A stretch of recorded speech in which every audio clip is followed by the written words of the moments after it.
we were able to achieve last year, we can double it up this year. And the people of Ghana will be the beneficiaries. Look, how is the United Party? David, we're doing so well. We're a party that is growing incrementally, and day by day we're learning a lot of things. We're listening to the people and expressing their opinions and their views on the various platforms that we find ourselves. And so it is indeed a growing party with solid founding ideals and principles, with an incorruptible leader at the realms of affairs, and a very progressive front that would give the NDC a run for their money and be a responsible opposition. And I dare use the word responsible opposition for the current incumbent, so that they do what the people want them to do and they fulfill their promises. Let me take this opportunity to say good morning to your cherished viewers out there in Ghana and across the world. Yes, David, on this morning I want to remind the Minister for Works and Housing and the CEO of Ghana Water Company Limited that our people up north are suffering because water does not flow through their pipe for a while now. There are a lot of taps that are not running up north, and it's becoming an albatross on the neck of so many people who are living in there. And indeed, it also creates an avenue for what I call a public health crisis, because then if you cannot get adequate water to drink, you would rely on rivers where the donkeys and the horses and the cows also go and also sip and drink water from. And so I want them to have a progressive plan in place to mitigate these challenges. I mean, it's 2026. As a country, we should not be struggling with these, I would say, fundamental issues, right? We know Galamsey has a serious effect on our surface water, but up north, I don't think that menace has really affected up north. You understand? If we're talking about the middle belt, southern, then yes, we can lay blame to Galamsey. But up north, I do not see the anthropogenic activities of illegal miners affecting the surface water there. And so I'm calling on the president, his ministers, and indeed the entire NDC Northern Caucus to look at the issues of water in the northern region, because our people are truly suffering. And I think that it is time we bring an end to this. All right. Okay. So that's our opening. But Doc, let me come in a little. All right. Okay. Yeah. I appreciate your call and all that, but it shouldn't be just the burden of the Northern Caucus. It is a burden for all of us. So I would wish that we call on Ghana Water to do the needful on the issue of Galamsey. It will surprise you to know that Galamsey is now in Upper East. It is in Northeast. It is in Savannah. And so Galamsey is everywhere. In fact, Ghana is so rich that you can find gold everywhere in Ghana. However, it is predominantly in the eastern, Ashanti, and the western areas. So we are going to call on the Ghana Water Company to do the needful, not just letting it be for the Northern Caucus. We are one people. Right. No, what I think I made reference to the Northern Caucus because then they also have the privilege of meeting these key stakeholders in this matter, right? Because then you have MPs from the North who sit in Parliament and, I mean, go for cabinet meetings and all that, right? So they also have a voice when it comes to decision making. But this issue is predominantly up north, even though, yes, the middle belt, the southern belt also has issues like, it's a Ghana issue. But I am just calling in regards to the north, right? And I'm not being biased. Indeed, it's a whole national issue. So indeed, other regions that also suffer the same fate, I think that the government is incumbent onto them to find an amicable solution. Look, it's an unforgivable sin that we sit down as a country in this era and see animals and human beings drinking from the same source of water. Yeah, it's a problem. It's a sin. Yeah. It's a big one. And I think that The last time I heard the president speak on these issues, I think there are plans to extend water supply, to those parts of the country. We've heard this several times. Any government that comes will say, we want to improve water in the northern. My trust, it's just the next government that comes will give us the same problem. The next government will give us the same problem. Trust us. We wait to see. The way things are going. For me, this morning I was saying that for now I'll hold fire because we've seen some positivity. And for the man in the helm of affairs, we've seen the actions that he can perform. So on that score, we wait to see and hear that good news. All right. So that was our introduction, introductory remarks. Let's do our African story this morning. And we want to relate it back home in Ghana, right? Because it's an election year, not national, but, political, elections. Their internal politicking starts this year. We want to, put that on a larger scale and look broadly on elections in Africa, how we can improve elections in Africa. We've heard, reports of violence during elections. Recently, Uganda, where the opposition is crying, foul and disputing the electoral results. Not just in Uganda, almost every part of the African continent where there are elections, we see these things happening. So, how do we improve on our electoral process on the African continent? So, we'll start that discussion. I want to start with you, Doc, on this one. Maybe you've done some research into all these indications. What do you think has been the bane for Africa when it comes to elections? Why are we always having leaders who, through selfish arrogance and greed, will rather put Africa in a very bad spot? Well, David, in as much as we look at the shift when it comes to elections and democracy as a whole in Africa, I think that as a continent, the electoral process and system has moved from if I can vote to how my vote can be counted. Right?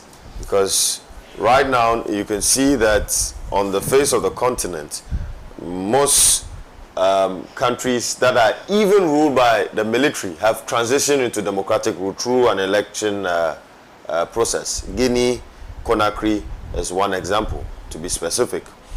Yes, the issue boils down on the strength of institutions and the political will to ensure that there is a fair level playing field so that the tenets of democracy will be upheld. Now, the whole paradox of whether the institutions are independent is also another subject matter. Who pays the piper determines the tune. David? Yeah.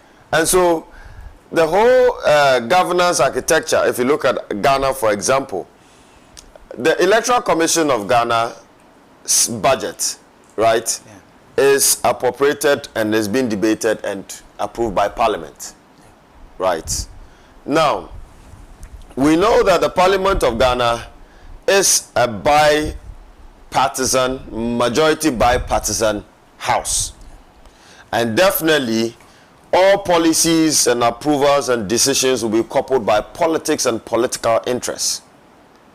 Now, why would the EC have its budget, if indeed we're talking about independence, being approved by Parliament? Should we adopt the direct funding from the consolidated fund, where the EC would have powers under a legal framework to tap into that fund and finance its activities, rather than going through various processes through Parliament to get approved? Would that enhance their independence? In other countries in Africa, the Electoral Commission is being starved of funds, right? And they get funds at the dying minute of the elections. So it begs the question, would they be able to execute their mandate and be efficient and mitigate all other risks and challenges that we criticize them of? And these are the homogeneous issues across the length and breadth of Africa. And I believe that in strengthening the Electoral Commission, right, of various African countries, it would be a panacea to solve issues of electoral violence, electoral manipulation, and all that. Now we come to the era of digital transformation and technological innovation, right? Yeah. In regards to the incorporation of innovative technologies to boost confidence and trust of the public in the various institutions that are supposed to run the elections of countries. How then do we leverage on technology? We have AI, blockchain, right, to ensure that each and every party on the table would have some form of fair representative to be able to verify the back end of the various technological innovations that are used to conduct elections, right? Can we have a technology that would make it efficient for results to be updated on a platform so that we boycott the coalition centers? If elections are elections are held at polling stations and a pink sheet is generated, why then do we need to go and gather all these pink sheets at one place and collate them, rather than keying it into a system whereby it then does the tally, and then at the end of the day everybody knows who won, rather than going to a coalition center? And we've seen issues of the coalition center where elections have been rerun because electoral materials have been destroyed. So it begs the question of whether there is a political interest, right, and will to be able to adapt technological solutions to mitigate the present challenges of electioneering in Africa. And that is why some of us have argued that in place of the current governance structure with the independence of our electoral commissions, right, Ghana, in our case, ought to adopt a bicameral parliamentary system, right? The bicameral parliamentary system should be made up of non-political actors and non-state actors. So a second chamber that will be housed by youth leaders, youth-based organizations, would have representations from the PWDs, CSOs, media, academia, trade union, organized labor, and private sector industry captains, and of course faith and religious-based organizations. And then our traditional authorities will come together to appoint heads of independent constitutional bodies like the EC. Because in Ghana, we have had instances where, except for Afarijan, suggests that the tenure of the EC boss should always be coterminous with the tenure of the executive. And that really does not strengthen our institutional governance, right? And strengthen how institutions operate. And of course, we are a polarized society. Each and every human being would have his biases. I seated here have my own biases, right? My brother also here has his own biases.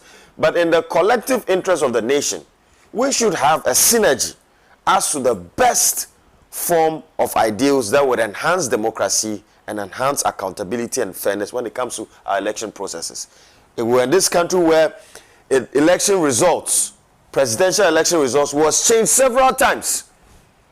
David, several times. Had it been not the discipline of the people of Ghana and their belief in the tenets of democracy, it would have been an avenue for chaos. And so Africa, as President Obama reiterated during his visit to Ghana, needs stronger institutions, right, to deal with the day-to-day issues of Africa, especially when it comes to electioneering.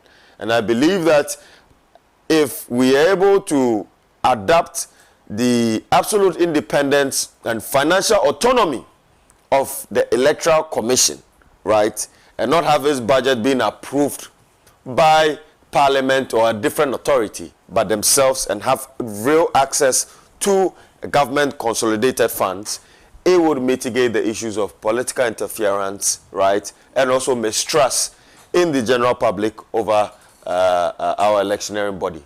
So indeed, Africa has really transformed, as I intimated in my earlier submission, that it has moved from when we will vote or how we will vote to how we will count our votes. So indeed, there's hope, but I believe that it all boils down to political will, right? And how people will really govern responsibly. If you look at the case of Côte d'Ivoire, right, there has been an intentional, I would say, constitutional coup d'etat, where the current president, once upon a time, was leading a civil charge against his incumbent, Gbagbo, because Gbagbo wanted to run for a third term. Today, he's doing the same thing, right? If you look across Uganda, Museveni, trying as much as possible to use state security agencies to more like distort the campaign of his opponents, right? I believe that these are bad examples that are detrimental to the tenets of democracy.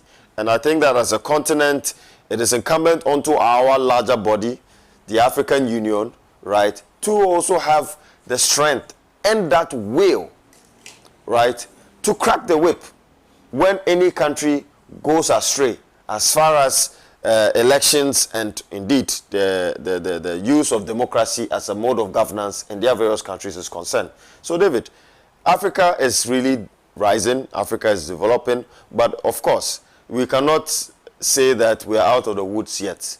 When it comes to democracy, we have argued that we need democracy with African characteristics, right?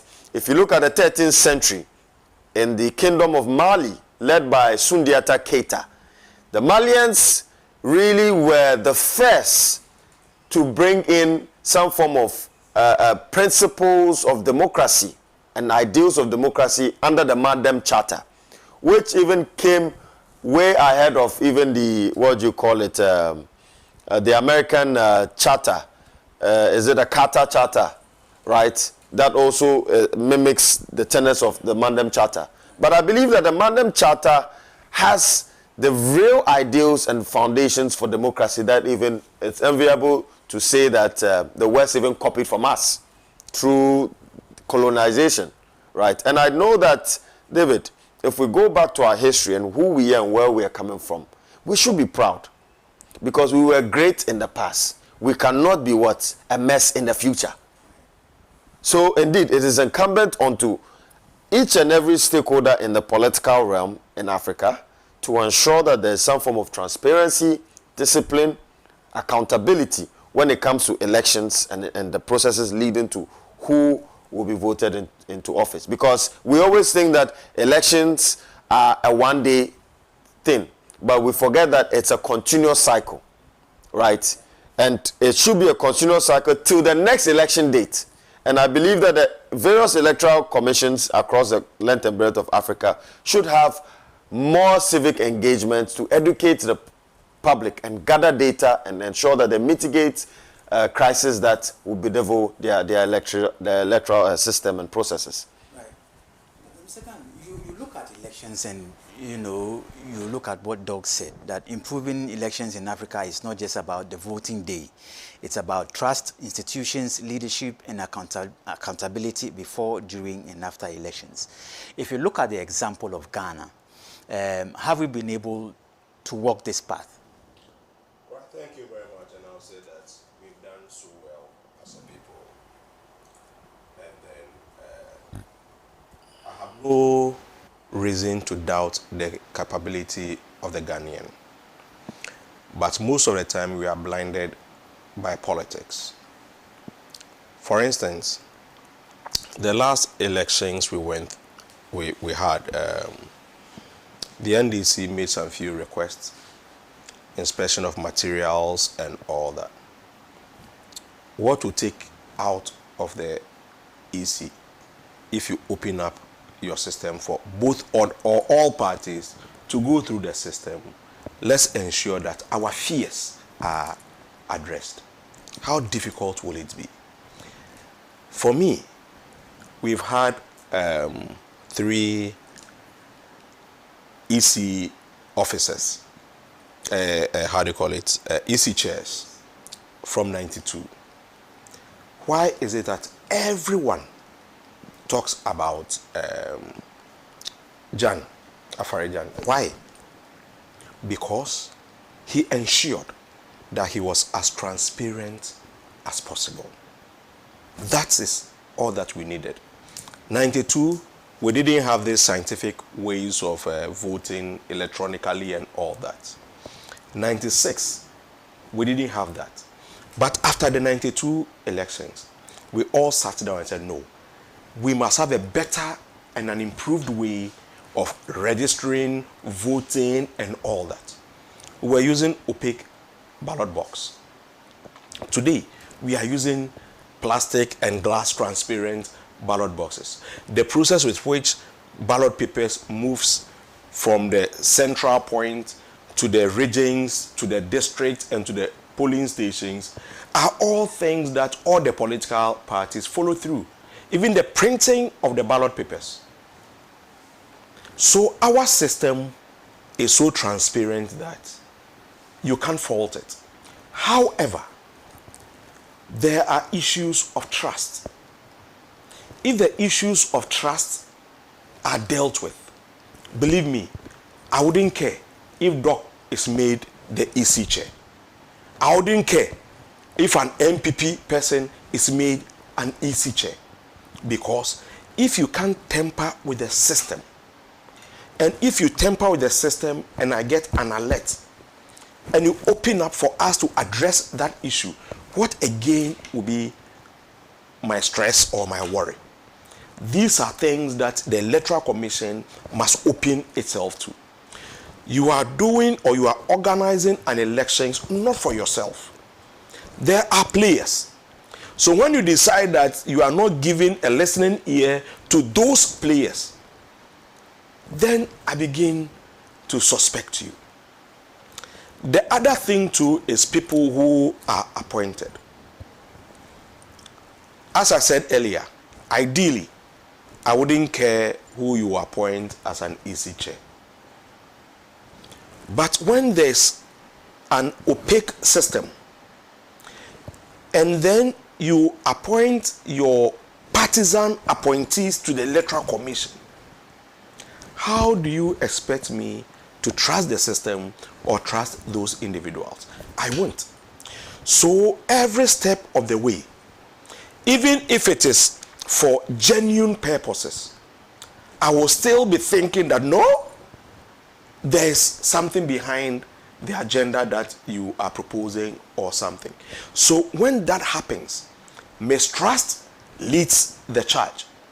I'll be suspecting MPP, I'll be suspecting CPP, PNC, and we will also be suspecting ourselves. That is where the problem is. Another thing too is that the African is power drunk. The African loves power. If you look at our proverbs, it tells you who we are. The cockroach can never have justice in the court of the chicken. Yes, part of our proverb. So it means that if I have an issue with you and I'm superior than you, you can't have justice. And when we grow with this mindset, they will tell you, if you have an issue with your parents, you can never be right. So even when you are right and your parent is wrong, then they will tell you that, oh, we have settled the matter, we won't judge it. So we have all this mindset growing up. So we think that when we are aging, we can't be wrong. And what you say must be final. And we bring that into politics and ask questions like, when did you come? When we were struggling, where were you? When we were in the trenches, what role did you play? And that was one of the key campaign messages of Museveni in Uganda. When we were in the forest, where were you and all that? And Doc, kindly forgive me, because of Museveni, I even hate the color yellow. Doc, forgive me. Forgive me. I even hate. Thank you. You understand? And you see, as an ICGC member, when we have greater works, our t-shirts are all, it's in yellow. Yeah. So this year, I don't know how I'm going to wear Greater West t-shirt and all that, just because of Museveni. You see, we have gone through phases of our democracy that it becomes very worrying. How can you decide that we are going to have an elections and then the whole of the internet in Uganda is shut down?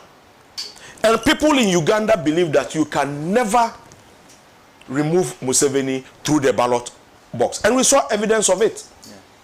Yeah. EC officers, you know, tearing and marking votes into the ballot box. How can you call this a fair elections or call this an opportunity that people can have for change? Obviously not. And the AU is also not willing to call out these people.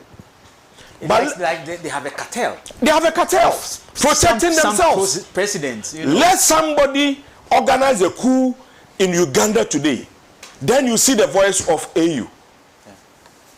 Why?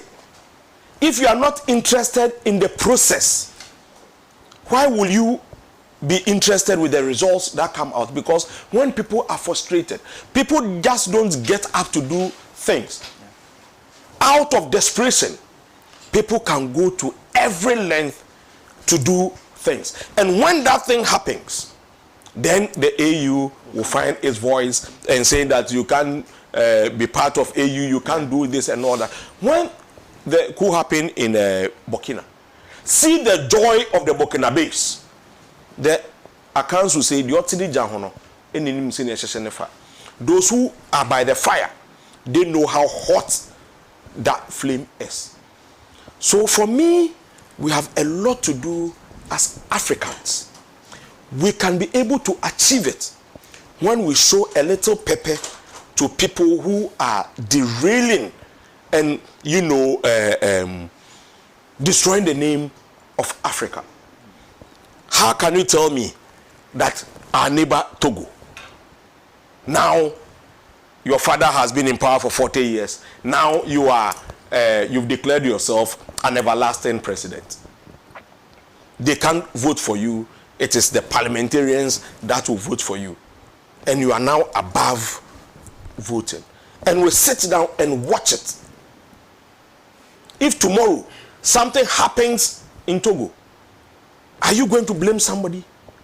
Because there's another account proverb that says that insuo tai aprochenia oje or the frog vomits when it is overwhelmed with the level of water that it has taken.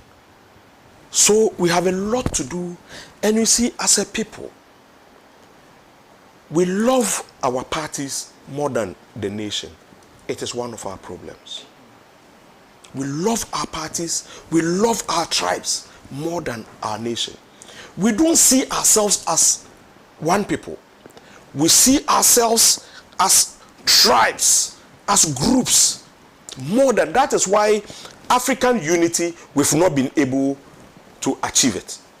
People are interested in controlling their small 1-acre nations rather than us having one voice, have one economy. Negotiate better with our numbers. We wouldn't have that because Togo wants to be president for life. Museveni wants to be president for life. That is why whatever happens in Ghana, I keep saying that our democracy is growing. Our democracy is one of the best. What we need now is transparency from Electoral Commission, willingness to negotiate and all that. When we have that going on, I tell you, we will not even employ securities at our various polling stations. Were we not in the country when we introduced biometric registration, registration and voting for the first time, that the system failed. But we had to go an extra day of voting.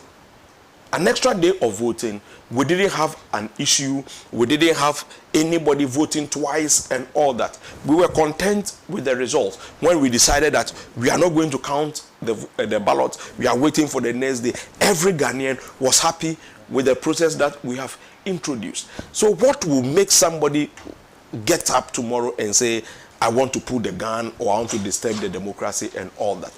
It will not fly. So let's call out our various presidents in various nations and ensure that the right things are done. And lastly, on the issue of presidents leaving power, one of the fears of many of our leaders who don't want to leave power is what happens after. You understand? But the truth is that the way you lay your bed, that is how you are going to sleep on it. Thank you. All right, so also with us this morning is Bernard Mona, the 2024 PNC flag bearer. Good morning, Your Excellency, and thanks for the time. We've been talking about how to improve our electoral process on the African continent, and we're taking it from the back of where we are in Ghana now. The political landscape is heated with internal politicking and stuff. How do we address challenges of elections on the continent? Well, thank you. Greetings to Akugan, the prison graduate. And am I the only one in the studio?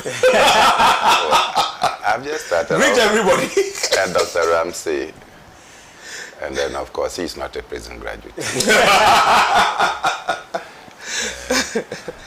and to yourself and your many viewers globally. Thank you. What is elections? I think that unless we are able to address what elections really mean in Africa, or let me call it democracy. Let me start from democracy. Unless we are able to address it holistically, then we will always have people forced on us that we describe as having been elected. Of course, we have to model our own democracy in our own style. We can model our democracy to suit the purposes of Africa. What we have now is an attempt to mimic democracy from the perspective of America and Europe. Our context and the context of Europe are not the same. Our context and that of America cannot be the same. See, you may not like it, but it's part of the truths that we have to deal with. I recall those days when we used to have district secretaries, regional secretaries, and what have you. If you heard that a district commissioner, a district secretary, the equivalent of DCMC, was coming to your community, it was fanfare. People have to get up, mobilize, to come and listen to government message to the people. And in the end, these people were giving goodies for making the time to visit certain communities. I recall 1992, 1996, when elections were reintroduced, people to go to elections, communities contributed to fund the candidatures of the individuals that put up their front.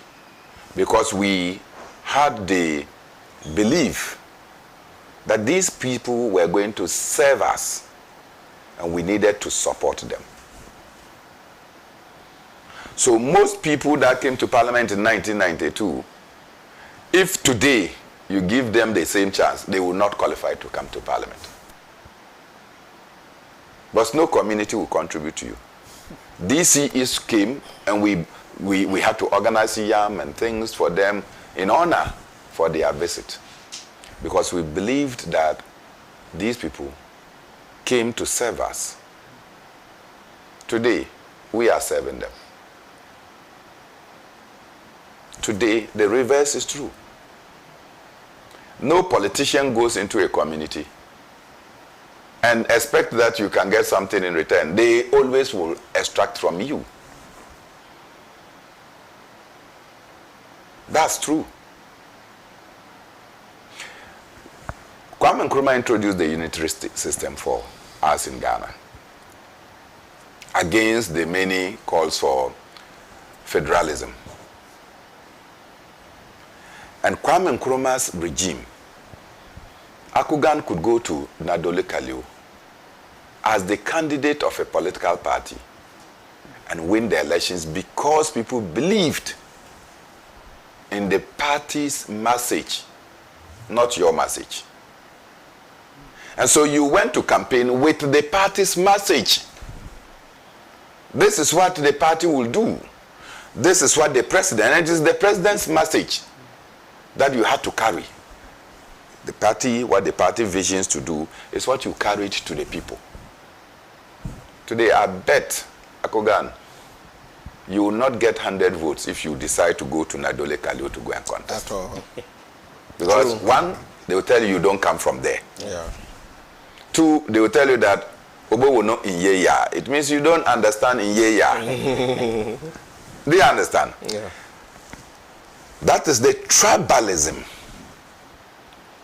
But for where me I come from, it's worse than tribalism. Religion. You are not a Muslim. You are not a Christian. You are, even if you are a Christian, you belong to this faction. If you are a Muslim, you are not an Orthodox Muslim. You are an Ahmadi. You are a Tijaniya. That is how we have reduced leadership. And so you must belong to certain groups in order that you are relevant. It's not about capacity. It is not about capability. It is not about your vim to be able to deliver. It is about whether you are an Ahmadi, or you are an Orthodox, or you are a Catholic, or you are a Pentecost, or you are a Dagao, or you are a Sisala, or you are a Wala. When people's development is reduced to these brackets, we are not in for development. So it is one of the major challenges that we face. And whilst Kwame Nkrumah dissolved it, we have decided to manifest these tribal and petty elements that take away capacity and impose. The West is the new theory of political partyship. People who go and steal, there are parties who mobilize and come and say that no, don't touch a thief. But I do not see any political party commissioning members who are appointed into office to go and steal. So they entrust public resources for you, you abuse it. And when the law wants to follow on you, then members of the political party who actually benefited zero from your greed, I asked to come to the street, to come and protest against the loot of the nation. So Akugan does something. Instead of looking at him, I say, Akugan went and stole. We say that no, Akugan is NDC member and it is an attack on NDC. So you see, permit my language, the silliness that characterize some of these decisions. Now, on the continent perspective, we got it wrong when we did not listen to Kwame Nkrumah. the Organization of African Unity, OAU, was to ditch Kwame Nkrumah, was a betrayal of Kwame Nkrumah's call for a united Africa. Kwame Nkrumah, who the foremost Pan-Africanist, who led the 5th Pan-African Congress in Manchester in the United Kingdom, decided, with advice from Du Bois, Padmore and others, to come to Ghana, to come and lead a place in the continent that will secure independence, so that all the Pan-Africans, because how can you be fighting for the unification and liberation of Africa in United Kingdom? It should be fought on the African soil. Yeah. And so these people advised Kwame Nkrumah that once the call was made to come and join the United Gold Coast Convention, come there and let's use that to get what we call a ground in Africa where we can stand. And that is how it was done. Dave, yeah. What then transpired after? Kwame Nkrumah secured independence, supported many countries to get liberated, and he started with saying that, look, let's unite. Let's get one government for Africa. Let's get one bank for Africa. Let's get one currency for Africa. Let's get one military for Africa. Let's pool the resources of Africa together. Said that the Inga River in the Democratic Republic of Congo, that the World Bank and IMF are refusing to sponsor, which has capacity to generate electricity at low cost. Hydro is the lowest form of electricity. The Inga River can generate electricity to feed over 80% of Africa. That is a project that can repay itself. The World Bank and IMF are not interested in doing that. So Kwame Nkrumah was forcing for the United Africa. And what did we get in return? Nyerere and others were of the gradualist approach. And Kwame Nkrumah did not succeed. He said, but let's not leave this conference. Let's form something that will bring us together so that we can be talking about our unification. That is how the Organization of African Unity was formed. Today transformed as the African Union. With no teeth. The headquarters of the African Union is financed and built by the Chinese people. African Union cannot organize anything of its own without relying on the West or the East. Then we have caricatures that parade themselves as presidents,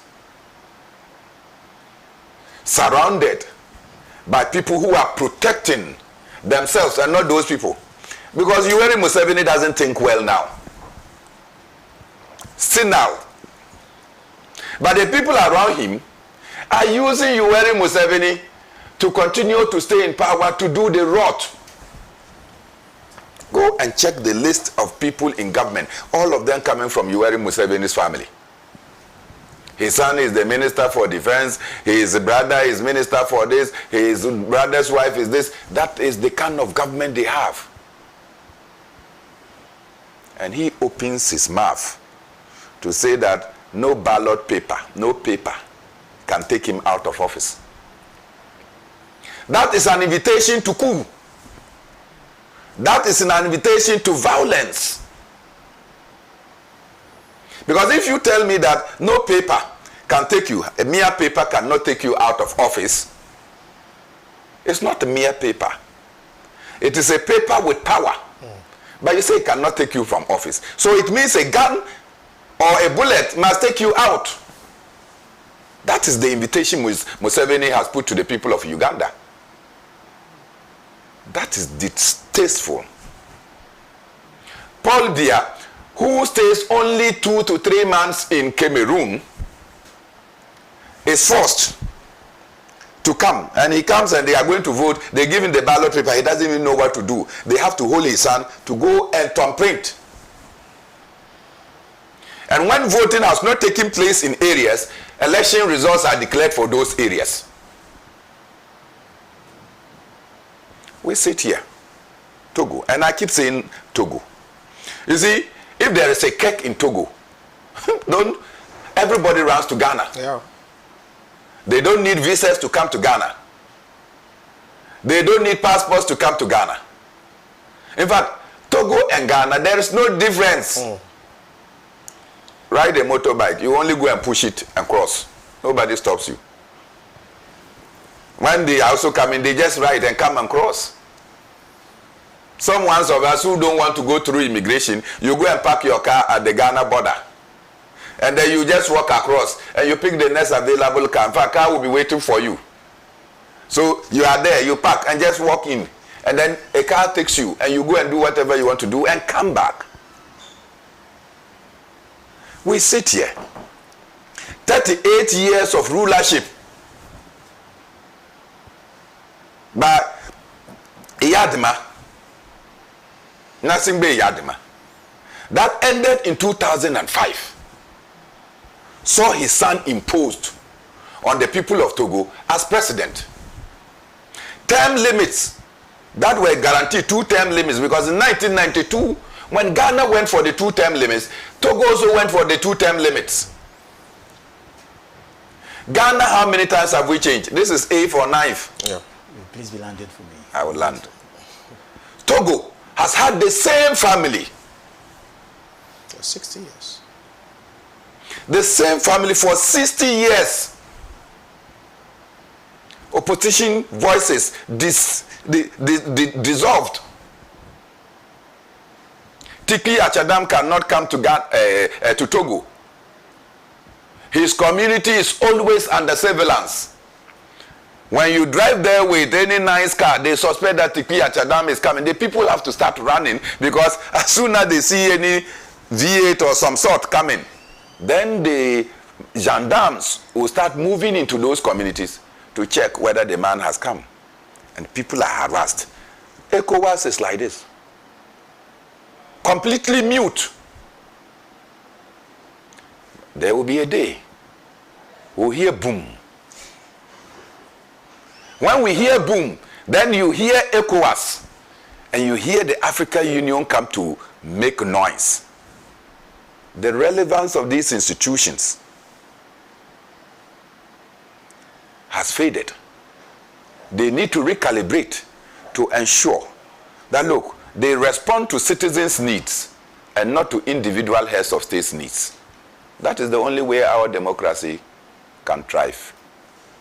All right, so that was a lengthy section there. We were looking at the African story, relating it to what are happening in the rest of the African continent and back home in Ghana.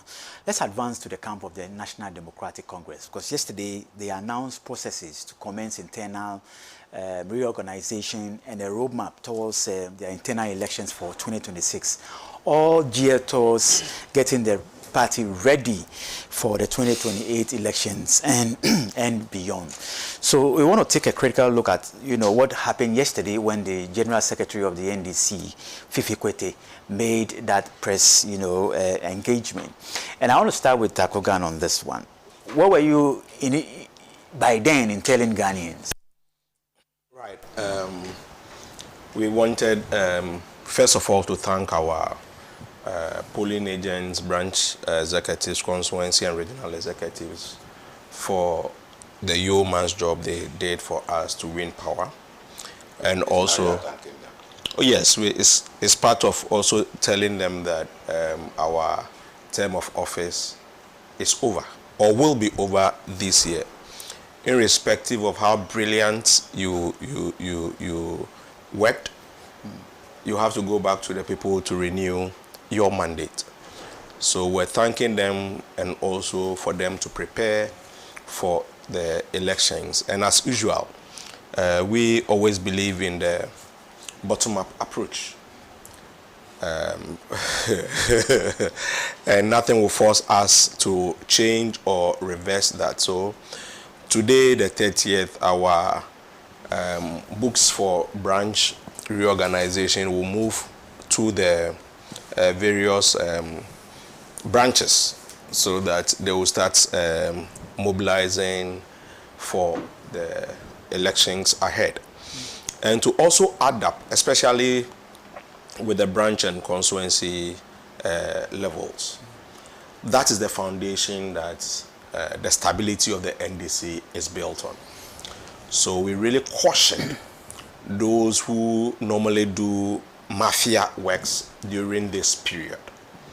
What happens is that you see somebody holding the register as his or her personal property, will not allow people to come and join, come and register and all that, because if you have a bad character in the neighborhood or the polling station and people register, the likelihood that you'll be removed is high.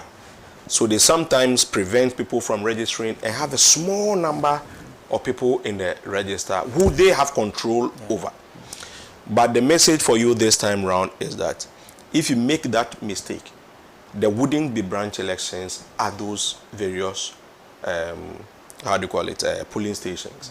You must justify why you couldn't register people there. When looking at the votes that we got in those communities, you cannot have 50 people in a register or 20 people in a register. You must justify it, or we wouldn't have a branch elections. We'll finish the whole process.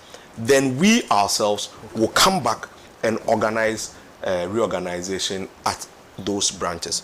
So it will be in your interest to open up, make sure that the will of the people is done, so that one, you have to let us know where you have your meetings and the time that you have your meetings, because we must have these things published, so that if I am at Salvation Messengers polling station, it means that my branch is at polling station A.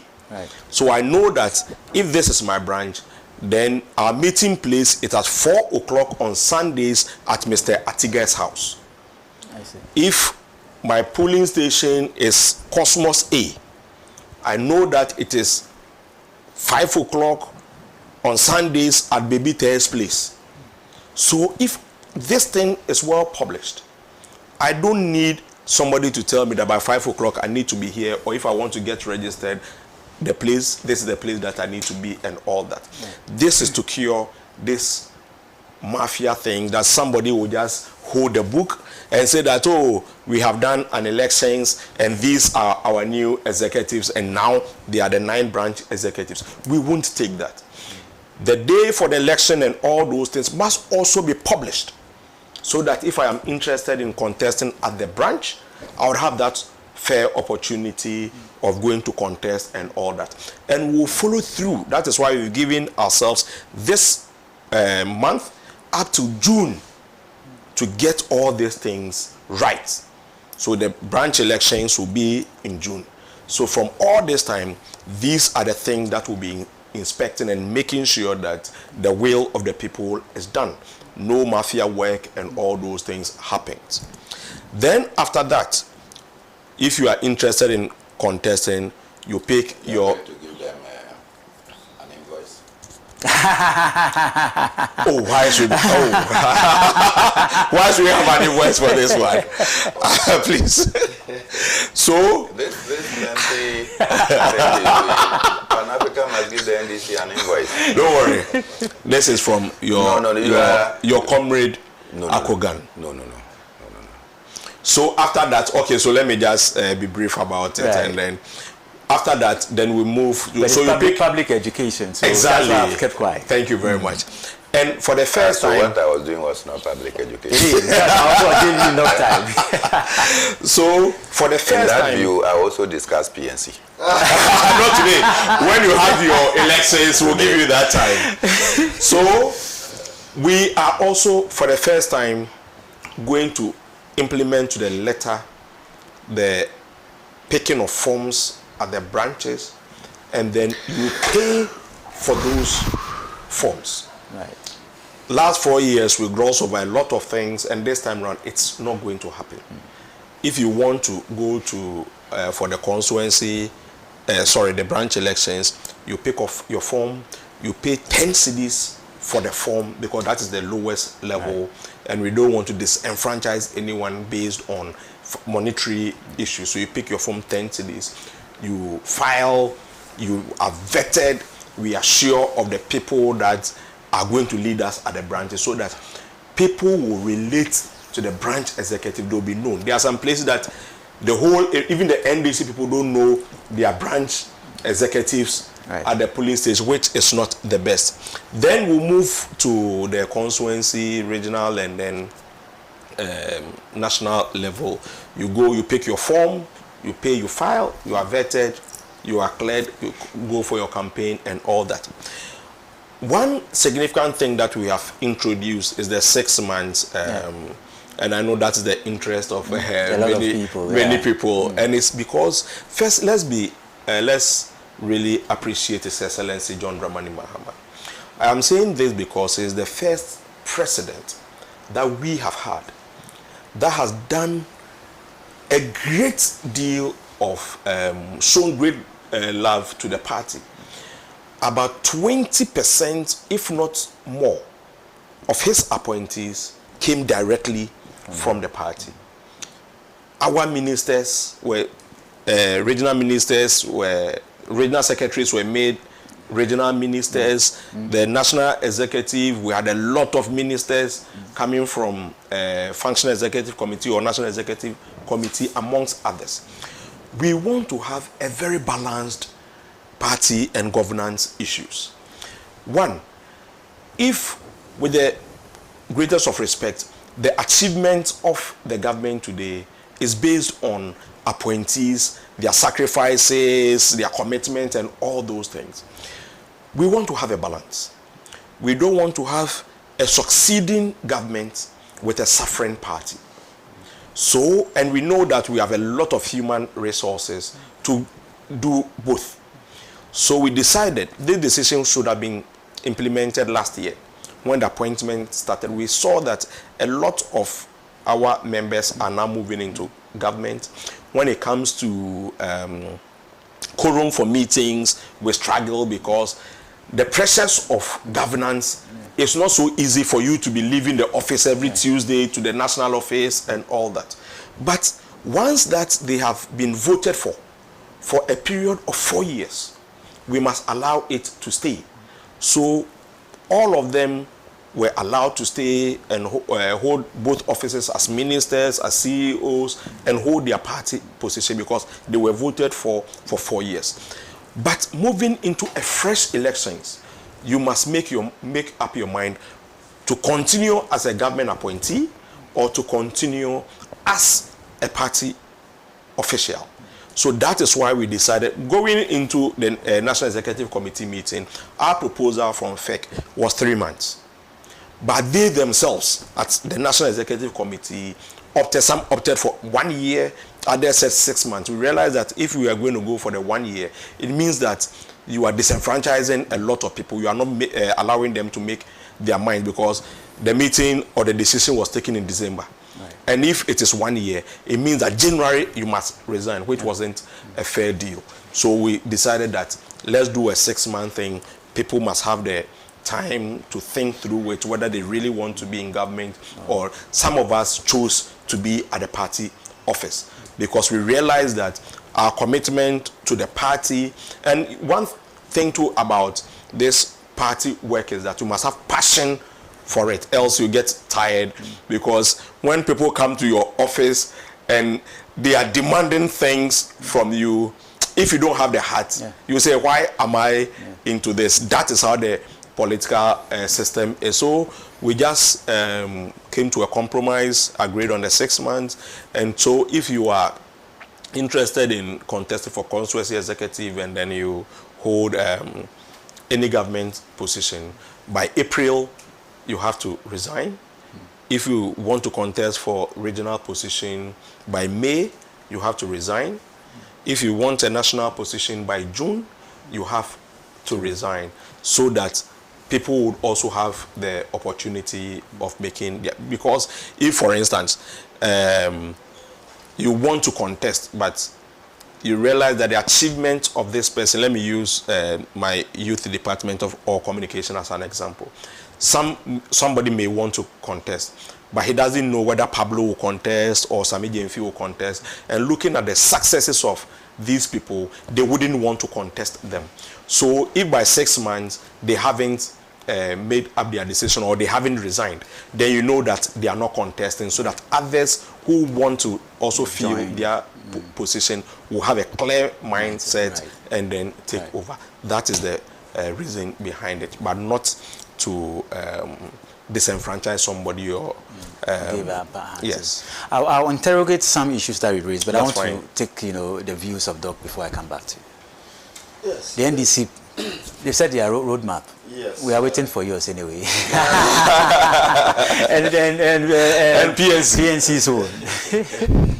Well, David, indeed, listening to the General Secretary of the NDC, I think that I concur to some of the policies they have in place leading to the elections of their branch executives up to national executives. I think that there should be a clear distinction between parties' interests and national governance interests, right?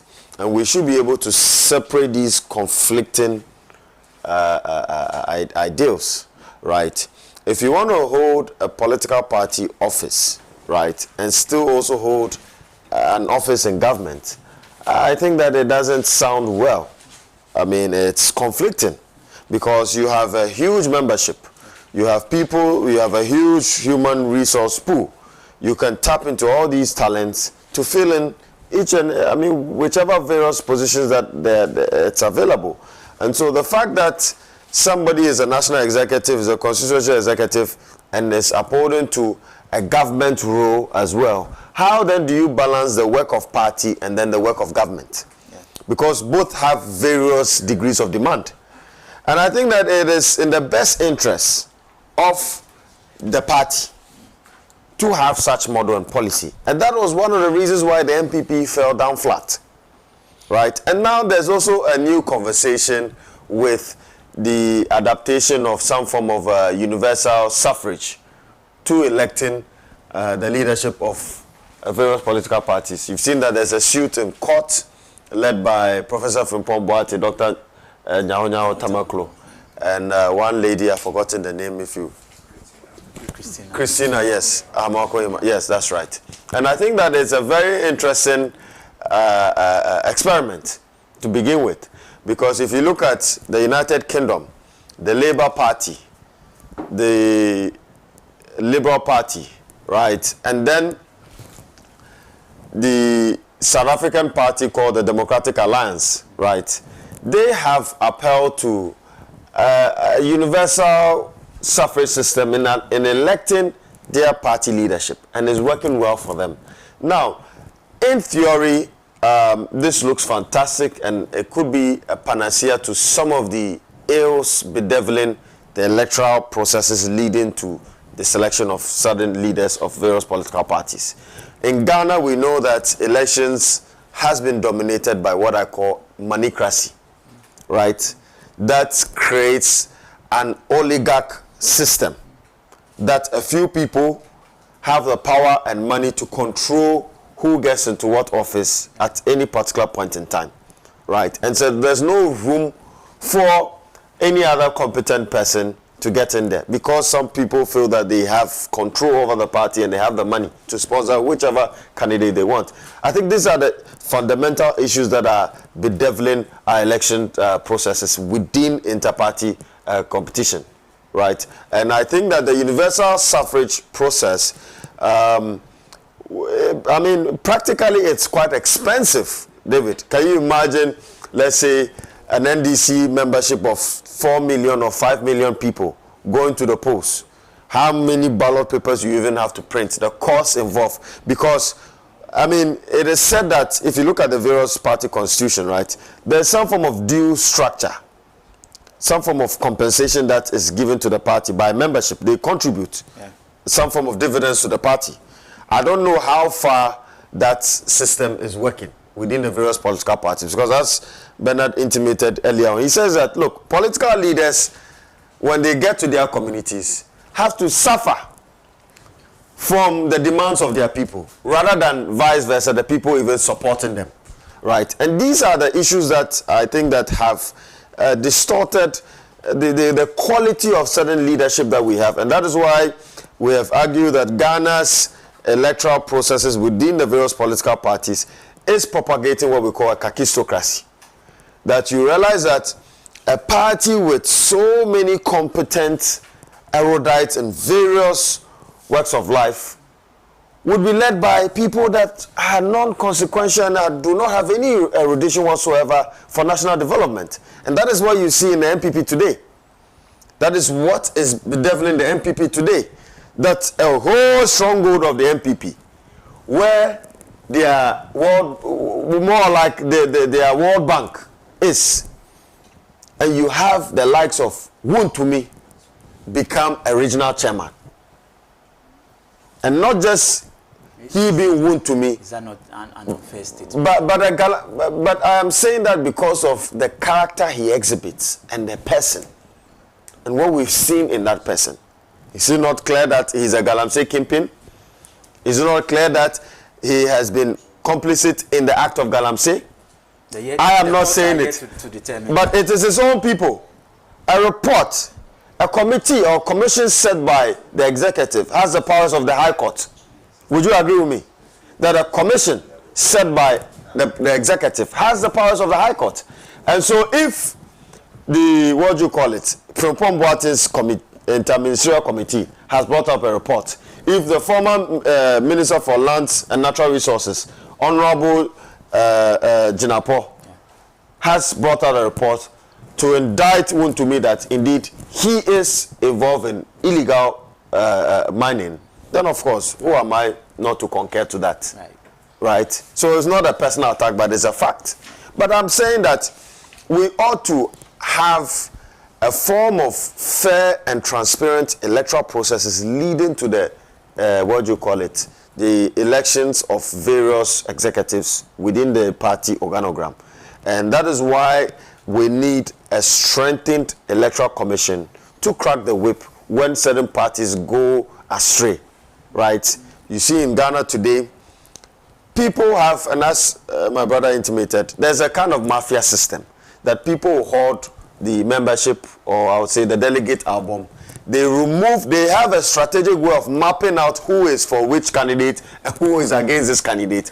And by the time you realize your name has been removed from the list, in some constituency even there is never an election. They just go and put in their family members and, friends, and then they fill up the delegates album and say that, well, we have a structure in place. I think that these tendencies would further create more cracks and gaps within party structures. And I must say that the NDC, as compared to the MPP, looks a bit stable, but they are not out of the woods yet. They are not out of the woods yet, David. If what the MPP did to us, when I mean us, Honorable Alan Kojo Tramantin and his people, because how can it be that a candidate is going into a constituency to campaign, right? And then he calls on to the constituency executives and they do not even show up. He calls on to certain executives, regional executives, they don't show up. And they even send warnings and threats to these executives that they should not appear before a certain candidate. Or they should not mobilize their people or the constituency executives to meet a certain candidate. Is that democracy? Is that fairness? And in the interest of the party, that even goes against the norms of the party and the constitutional provisions of the party. You hear certain party, executives, regional executives declare support openly for a certain candidate. Meanwhile, these executives are going to be charged with the responsibility of conducting these elections. So how do you ensure that these elections are fair? How can we trust that these elections will be fair? And so the NDC should learn from the mistakes of the MPP. So far, their governance has been good. The macroeconomic outlook has been fantastic. But we are not out of the woods yet. It will be a big blow onto them if they cannot have some decency in their house in managing their elections and ensuring that there's fairness. Because, as you know, acrimony is part of, I would say, the enablers of cracks within political parties. And that is what the MPP suffered. Right? You see that the mafia system they put in place to impose a certain candidate onto the party has yielded its result.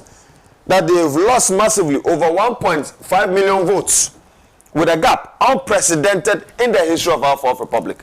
And then to talk about the bottom-up approach, David, how would it be that this same party in 1992 boycotted the parliamentary elections because they said that they did not agree with the NDC's provision to have the presidential elections separate from what? The parliamentary elections. This was their rationale. Today, the same party that upheld to that principle is saying that no, let us do the flag bearership first, and then we come and do regional, national, regional, and then constituency elections later on. How is that rational? How is that rational? And it's a deliberate attempt, and I say again, to reimpose Dr. Mahmoud Bawumia and Nanes People's Party, the stakeholders and the shareholders of Nanes People's Party. Is there a party by that name? Oh, but you don't know, don't you know that the MPP today has metamorphosed into Nanes People's Party, and that the current MPP is built around Akufo-Addo and his family members? You don't know that? I just wanted an education on the new. Oh well, that is what not I have formed. It is what has been formed. Okay. David, unless maybe you want to tell me you are not in this country, David. This is what has been formed. That the current MPP, and that is why you have the likes of President Kufuor, a man I call the wisdom pot, allude to the fact that the current standing of the party would be in further shambles if they do not change their ways. And that he even used, an example of CPP, that if they do not take time, they are going to vanish like CPP, or maybe I would say decline like CPP. And the reason why he made that allusion is because CPP at that time was built around Kwame Nkrumah. This same party, MPP, which has metamorphosed into Nanes People's Party, has been built around Dr. Mahmoud Bawumia and Nana Addo Dankwa Akufo-Addo. And so that decline, and as you rightly know, if you look at the Afro Barometer report, the MPP continuously declines month by month, and that they've declined since 2024, right, from 37% to 27% within their stronghold, which is a significant decline. So let's wind up on the NDC. Right. Comrade Mona. Yeah. Like I would do for all political parties, I wish the NDC well in their internal reorganizations. I have listened to the General Secretary of the National Democratic Congress a couple of times. His tone is tough. His tone is a bit harsh. I listened to him at a function, I think, in the Volta region, when he came lampooning some people who think that President Mahama should go for a third term, and went further to state in that posture that people think that by posturing that way, they were praise singing, and that is the only way they can survive. I had heard the majority leader indicate that President Mahama's record within this 1 year amplifies that he has vision, and that no article in the 1992 Constitution stops him from contesting. Listening to the General Secretary, I thought that he was hitting hard at persons like the majority leader and others.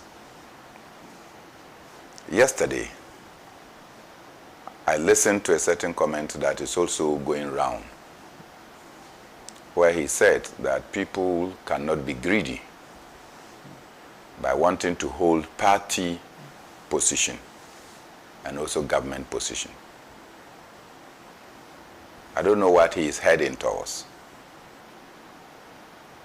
but the choice of words on his own party members is telling. He could be right. It can make him popular within the party, but it can also make him unpopular within the same party. But if he is of my stance and doesn't care whether he is popular or unpopular, but he has to speak what it is that he has to speak, then I wish him freedom. So I heard one of them was all this while when Dr. Omane Boama was the director of elections and IT until his demise. Most often I heard Dr. Rashid Tanko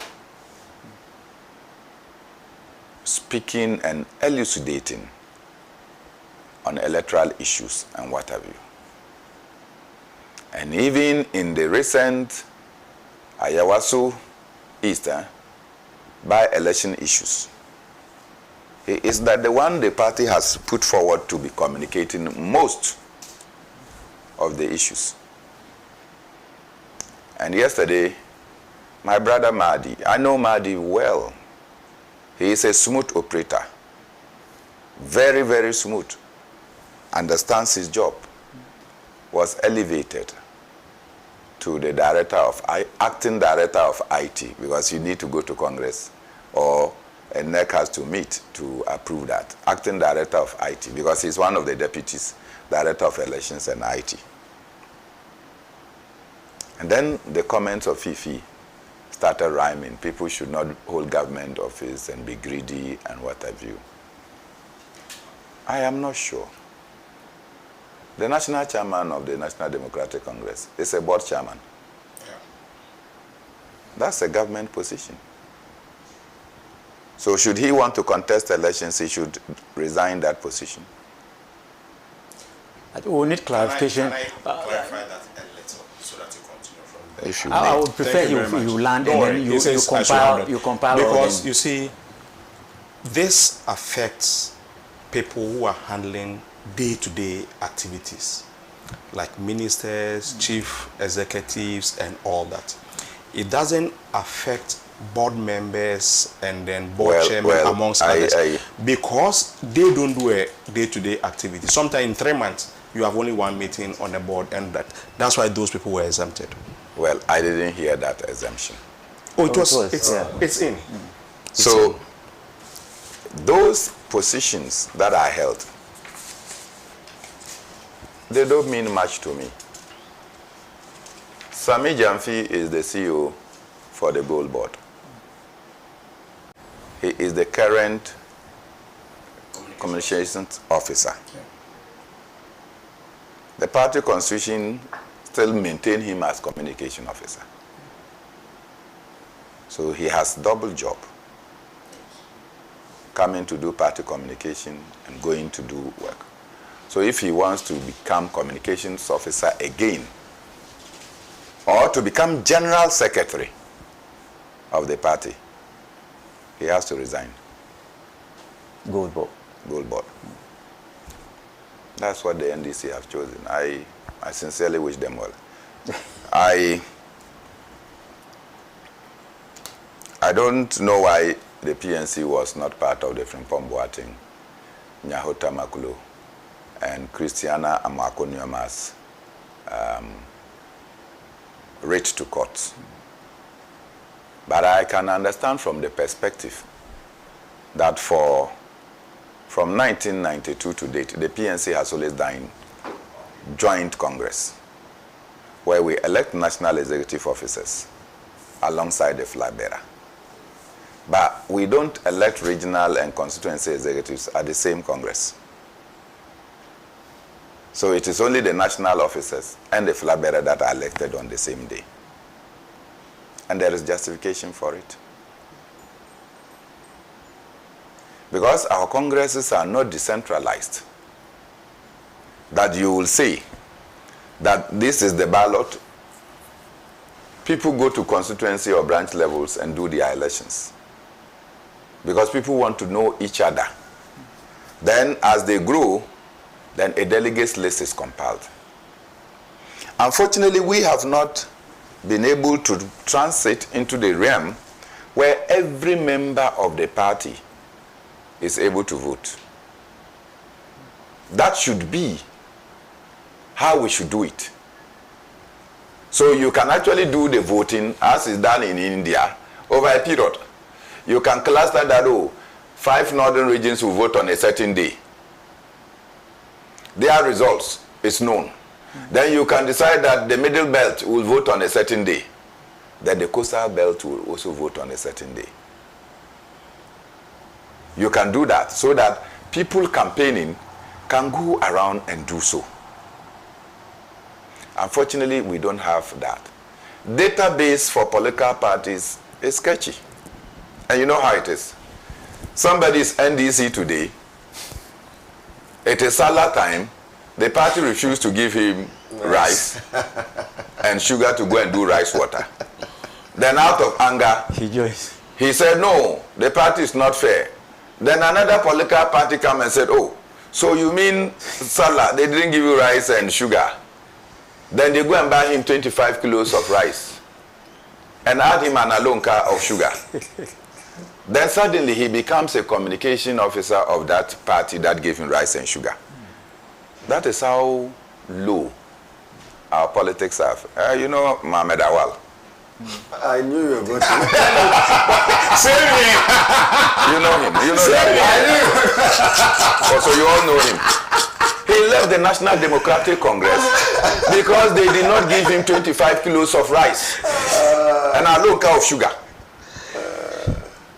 And just that, he was convinced. So at that point, he was member of NDC. Then, before NDC members could realize, he was communicating for MPP because he had taken rice and sugar. That is, anyway, sorry. The guy is my younger brother. You wouldn't be happy. Yes, you shouldn't. But anyway, let's move. Well, I shouldn't have. Do you know the comment he passed about me when I was protesting at the American Embassy? That's so you're reviving your dead political career or something. You heard that? Yeah, I did. At that one you tolerated. But it wasn't on this platform. It doesn't matter, wherever. I mean, injustice anywhere is a threat to justice everywhere. I'm sure you know that quotation from Luther King. That guy spewed everything. All right, please proceed. I have not taken a dime from anybody to compromise my conscience or to vacillate. Dave, you can give me the whole of Pan-Africa TV. It does not change who I am. What I have to do, I will do. Not because you have gifted me something. You went and took rice. That rice, you finished it within a week. That convinced you to go and join a political party. You open your medulla, your vocal cavity, and you talk anyhow to people. But that's not the point. Yes, so I'm just saying that with the National Democratic Congress, we should wish them well. I think that their timetable is exciting. Right. They've given clear timelines. They have indicated where they want to take the party to. I didn't see the flag bearer contest though. In the guidelines. Yeah. So in the guidelines for elections of NDC party executives at all levels. The flag bearer is not the party executive. Oh really? When the flag bearer is elected, he's the leader of the party. But the same constitution says that we elected 2 years. And so you should state that your election format is coming. So that yesterday I was asking, what was it, Kabila? It looks like you shine away from, or you're running away from that. It's going to be exciting. You know, right? I was expecting to hear something. To be honest with you, briefing. To be honest with you, maybe people should test the law. Ken Kranchi has been attempting to test this law for a considerable time. Just as one Mami Ikuya tested the law on whether President Rawlings could contest the 1992 elections. And also tested the law whether Kwame Pianim, Kwame Pianim could contest the NPP election. And then he was told that he cannot contest as president because he was taken when he attempted to organize a coup. And so he couldn't have contested the 1992 elections, even if MPP, no, 1996, even if MPP had made him a flag bearer. And then he had to stay off the contest. And that brought President Kufuor to become the flag bearer of the New Patriotic Party. In similar vein, there is doubt where I sit. I don't know what the legality says. The Constitution says that you are elected the president, you are eligible for another term. I think the gentleman has, solved the equation. He says it's not even within his mind. No, I'm not sure. Or you just want somebody to contest. To challenge the law. Who? I'm saying you want somebody to challenge the law. No, it must be. Because tomorrow, see, I had some encounter with Rawlings. And probably I can say this today. One of the bitterness of Rawlings is that he wanted to step down 1996 and hand over power to D.F. Annan, who was Speaker of Parliament then. And that D.F. Annan would lead the party. And that he could come back and contest.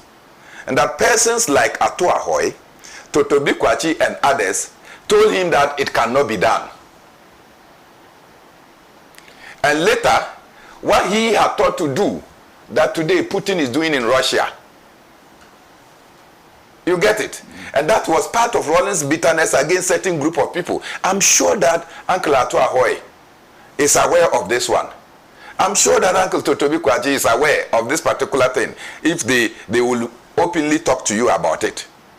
And Ofusu Ampofu, because we were doing a protest on the new voters register, and I was the leader, remember. When we got to him, this is what Rawlings told us. I'll let it go because you've mentioned individuals who are alive. Yes, they are. So, no, like I said, I speak. Right.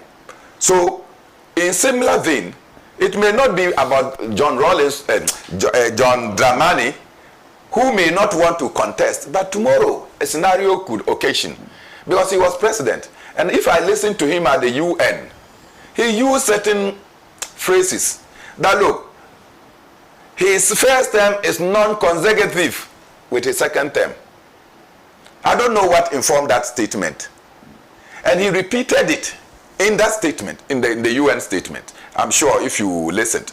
And so what he was driving at is that his first term cannot be counted as a continuation of his second term. Are we not taking him out of context? That is my understanding of the English he spoke. Okay. And I'm permitted to understand it the way I heard it. That is my understanding. So from the UN speech, I get the impression that President Mahama himself is still toying with the idea that whether there could be a second term for him, which people would describe as a third term. And so these are things that are testable. Maybe just because it's an NDC affair, but of course it's a Ghana affair. Maybe I should get one of my lawyers to test the matter in the Supreme Court. Right. Leave us alone. We have less than about 10 minutes to go, but it looks like there's going to be some explosive vacancies within the NDC. Looking at the number of party executives who are currently in government, massive one. How is a party structured, to fill in without any wrangling? And I'm asking that because you guys sat back, watch what is happening in NPP. You are lambasting for what is happening, the top-down approach, and all those wranglings going on in the NPP. How are you structured, for this? Right. We are watching you. We are not thinking of filling those gaps. I said earlier that we had wanted to take this decision last year. But truth is that those holding government position today and were elected have the mandate of the people for 4 years. That mandate is ending this year. Yeah. We have ran the party the whole of last year without filling in the gaps. So we are not thinking of filling in this year. The elections itself will fill those. Yeah, so that's exactly what I mean. Yes. I'm just calling that filling in the gaps because you go for elections, exactly. right? You've given those guys 6 months. They just told you that if you are in government and you want to contest for any position, 6 months to that position, you resign. So I'm looking at, I'm looking. In government, there'll be a gap. There will be Exactly, in the government, yes. No. And the president can appoint. Why? The president chooses who to occupy which position. So let's say your boss, Randy, maybe you become your CEO boss for decides Yeah. to stay on Yes. at Gold Board. Yes. There will be a gap. Oh, The no. party- No, it means that the person No. is simply not offering himself for that Exactly. position. Exactly. So he's no longer there. I'm not saying that it's a static gap. But I'm saying that until, So he until the decides elections until are done. 19th of December, right. my boss is the communication officer of this party Of and course. is the CEO Yes. of the Gold Board. Yes. No vacancy created. So if he decides when it's time for the national elections, Yes. and within that 6 month period he has to resign, Yes. right? Yes. There, But he that's may what be I'm saying. resigning for a different position. Not Exactly. So communication that's why I'm officer. terming it as trying to fill in that vacancy that will be left because Oh, he's you mean moving there will out. be job for other Exactly, people? Oh, yeah. exactly. That's Yeah. normal. It's normal. That is normal. So that will lead to some wrangling, is it not? Where? No. There But wouldn't be any wrangling. if you want to become a national officer, they say 6 months, resign your government appointment and come and do it. When you resign, some other person will go The- and the occupy them. government- the In any case, when did we have the national disaster of our illustrious 8 dying? 4 months ago. 4 months ago. Their positions have not been replaced. Does The government is running. But that suggests that there's a vacancy. The Ministry of Defense is running efficiently and effectively. The Ministry of Sanitation or Environment is going on well. There's no show that there's no even minister in those positions. Oh yeah, Yes. yeah. So I think basically I share in the same position. Right. We are not going to have any gap. The only difficulty we have today, let me be honest, is sometimes getting a quorum for election. For meetings becomes a little of a challenge because their offices. There's a vacancy there. And we have not filled it. We don't intend to fill it. We want elections to fill it. So sometimes we struggle to get a quorum for meetings and all that. So that is the only difficulty that exists now. Right. So, but the moment you want to fill in or do anything different from the elections, it may prevent future presidents not to look into the party for appointment. Right. Because if somebody's, like my boss has left the office, comes once in a while to the office for meetings and all that, the moment you say, okay, we are filling in, then another government will say, okay, I don't want to destabilize anything, so I'm not giving any national or regional officer any position. I'm looking out of it. Some people also have ambitions to serve the regional constituency of national officer, won't be happy with that. That is why we have maintained the status quo until elections fill the gap. All right.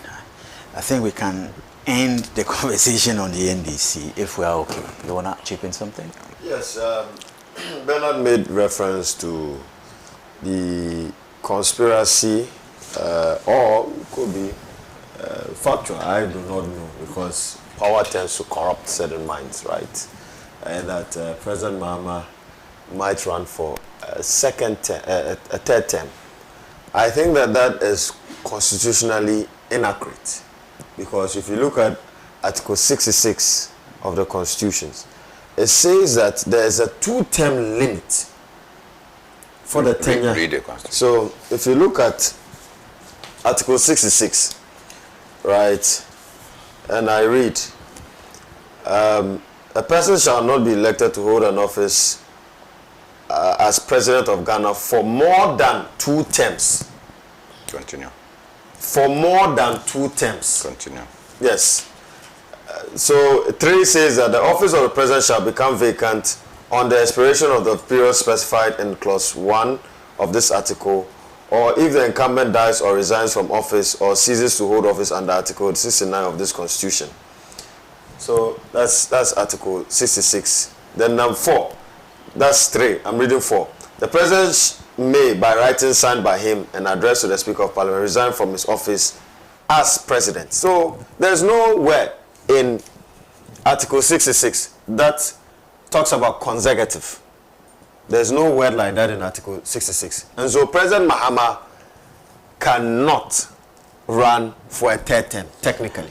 Because it says that not more than 2 terms here. It's clear. And the word is shall. A person shall. That's why I tend and the word is shall. With Comrade Bernard's suggestion that so the propaganda, somebody should test the law. Yeah, so right? The propaganda by certain people of Nane's People's Party are the ones propounding these conspiracy theories. But even within the NDC themselves, they are also harboring some of those thoughts, and that's why the General Secretary came out. But then for a General Secretary of a party to come out to speak like this shows that indeed they are not even thinking about that. But there are persons in the NDC who are thinking so. Well, those are sycophants. Of course, in any political party, so that's why he came out to name those persons, right? The president himself has declared that he's not interested in another term. Because the constitution is clear. If anyway, that happens, so then I wish my brothers in the MPP well tomorrow. Yes, I will just come into that. Anyway, tomorrow I think that is the final. Yeah. Tomorrow is their big day. Very big day. I think the tensions are dying down, in my view. Being the political person that I am,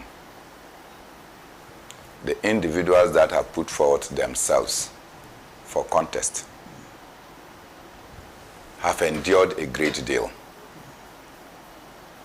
Akugan, who is planning for an office, just whispered to me that, bro, you have to start raising money for me.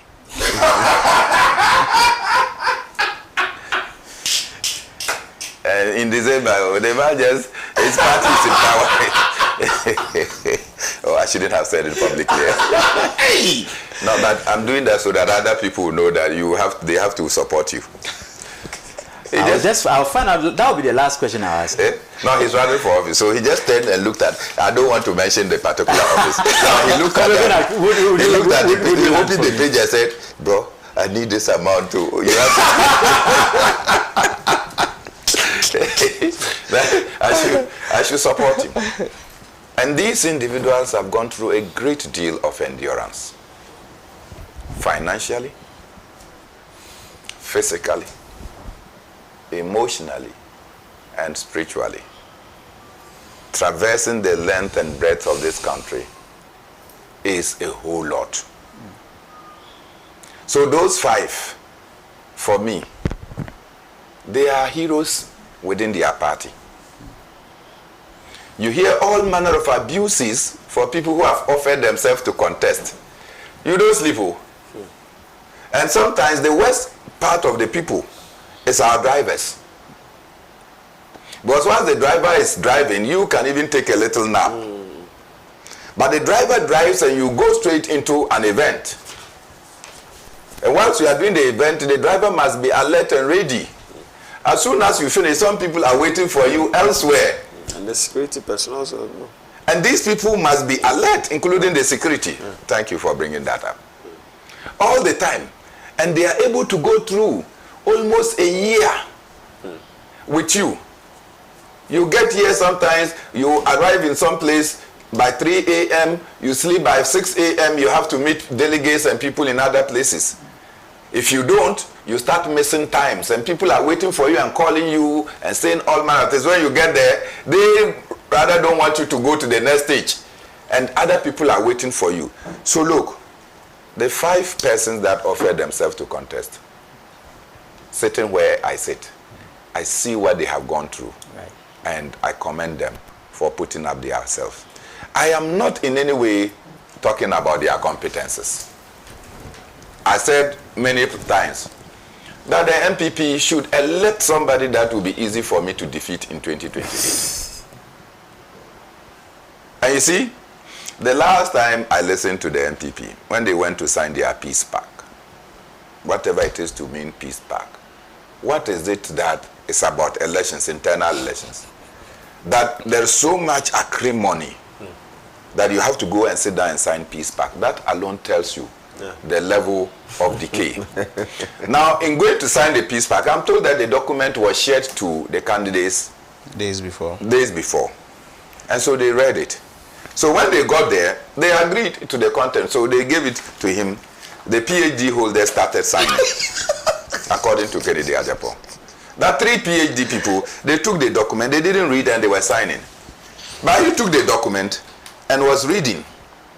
When they were pushing the things to him to sign, he was not signing, he was reading. So he read and realized that, why? Paragraph 2 was saying that no matter the outcome, everybody should accept the results. And he said, no, he cannot accept it.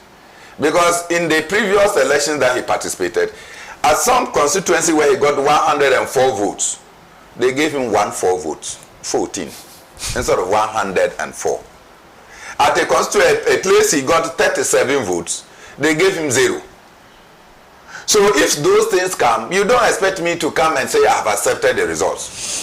So they should correct it. Then the chairman of the elections committee, former deputy speaker, came and said, well noted, they will correct it. So they should sign.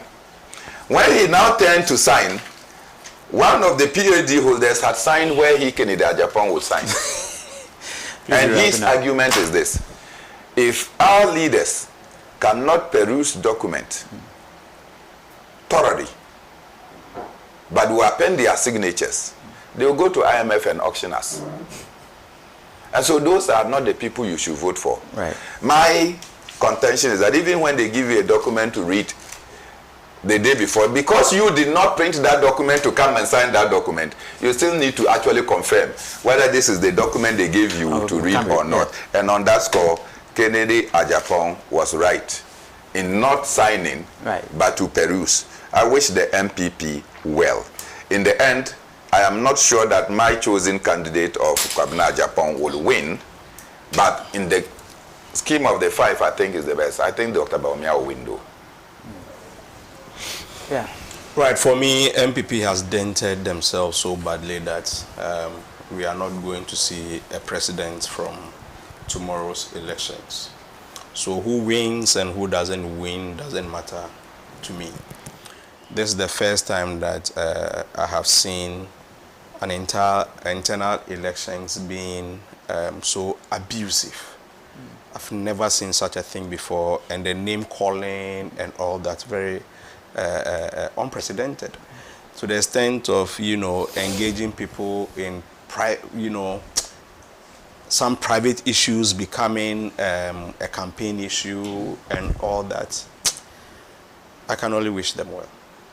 I can only wish them well. All right. David, we left it for you because you were from their stock. So this is partially due to David, in the wisdom of the former president, John Ajekun Kufuor, and having been close to him for a while and I'm a son to him, in his thought, he thinks, and that is what I also think, that MPP ought to elect a presidential candidate and not an opposition leader. The 4 runners of the party today are, I would say, proteges of the Akufo-Addo circle, or Akufo-Addo himself. And the current party has shifted away from its founding ideals and principles. And that is why the MPP is suffering today and is declining tremendously today. In my own humble opinion, I think that they have not learnt their lesson from the abysmal performance during the previous election. If not so, why would you adapt the top to bottom approach? It is a Machiavellian tactic used by the current national executive to make sure that Dr. Mahmoud Bawumia is reimposed onto the party. They make an argument that President Kufuor lost 2 elections before he became president. But I asked them, how long was President Kufuor marketed for? He was marketed for from 1992 all the way to 2000 when he won. 8 years. You have a candidate that has been marketed for 16 good years, double that of President Kufuor. Yet still, he contributed to the greatest loss of the party, and part of the ills the party is suffering today. And so, David, what I can say is that I wish them well, and I pray that they repent. It is not my hope and wish that the MPP dies off. No, we need more dissenting voices, and we need reasonable dissenting voices and responsible opposition out there, like ourselves. And so I wish them well tomorrow, but it's a foregone conclusion, as they will say in Akan, that Abano Yatu of Yedada. What it means is that the election has already been determined, and tomorrow you mark my words that Dr. Mahmoud Bawumia will prevail the winner, because the delegate album has been manipulated and shaped in a way to support his re-election as the next flag bearer of the MPP. My last question, Akogan. Are we going up or we are coming down? As in? Are you moving up? Oh, my personal decision on the Yes, elections. yes. I'll make that known very soon.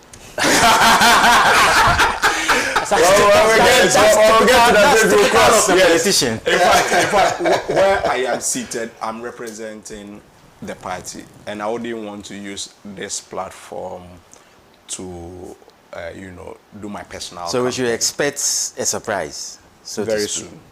Okay, very soon. I'll leave it at that. Thank you so much for passing through. So I've been in discussion with Godwin Akogan. Let me just do 1 or 2 messages, and then we'll be done. Let me go to Facebook first. This one is from Philip Abuchi. Good morning, everyone. In all seriousness, the NPP can select any candidate, but the NDC is poised to outperform them in the 2028 general election. I extend my best wishes to them. Stephen Entry writes, okay, that's an advert. Alhaji Haruna Shaiman, the NDC is really showing the way a party should be organized. So I call on the NPP to emulate that, so that Ghanaians will begin to like them. The top-down approach is not going to help them. Alhaji Haruna from Ashaiman. Let me do 1 or 2 from WhatsApp, and then we are done. The NDC's decision to require government appointees who wish to contest for party positions to first resign is a commendable move that reinforces internal democracy, discipline, and fairness within the party. It sends a clear signal that party structures must not be captured by the power of incumbency. That said, that party must tread cautiously. That's from Daniel Akpaliok from Sandema. Mr. Host, reorganization of the branches and election of branch executives is good directive, but it appears to me that we, the branch executives, are being sidelined, and we do not have any reliable support system whenever we need help, not even jobs opportunities under our leadership in government. Please ask the Deputy Communications Officer that those of us who had worked hard, sacrificed, and served as polling agents for the last presidential and parliamentary elections, which actually culminated into landslide victory for the party, what would they be doing for us as branch executives? So that goes to you. And it's from Ernest Everlove Kwashi Labadi. And then, this we've not discussed, Baba Jamal. Good morning to you and your panelists. This goes to Mr. Akogan. If I'm the DRIP coordinator for my district and I intend to contest the constituency chairmanship position, do I have to resign by April 2026? And then from Kwablavi of Pokwasi Benghazi, the whole Ghana now that Ken Oforiatta is okay. So we've not done that. Okay. Thank you so much. Thank you so much, Doug, for passing through. Maybe I'll give you the opportunity to, if you want to respond to those 2 questions quickly. One is called, he says, a DRIP director. If he wants to go into internal, does he have to resign? Definitely, if you are a DRIP coordinator. The DRIP coordinator is Honorable Van der Poel. Definitely, he needs to resign. Okay. If he wants to be the chairman of the party, then it means that has to definitely forgo you have that to one. forgo that. Yes. Right. Okay. Thank you so much, Godwin Akogan is the Deputy National Communications Officer of the NDC, and Dr. Ramsey Inusa, Director of Political Research at the United Party. Thank you so much, gentlemen, for passing through. Thank you so I believe much. next week when we meet like this, we'll discuss the NPP. They'll have a flag bearer. Oh, Thank you so much for doing the watching. On behalf of the entire crew, we say thank you. My name is David OTOKUNOR. ATTOH, God willing, next week we're back to serve you another sumptuous breakfast. We'll see you same time next week. Have a very productive weekend. Bye.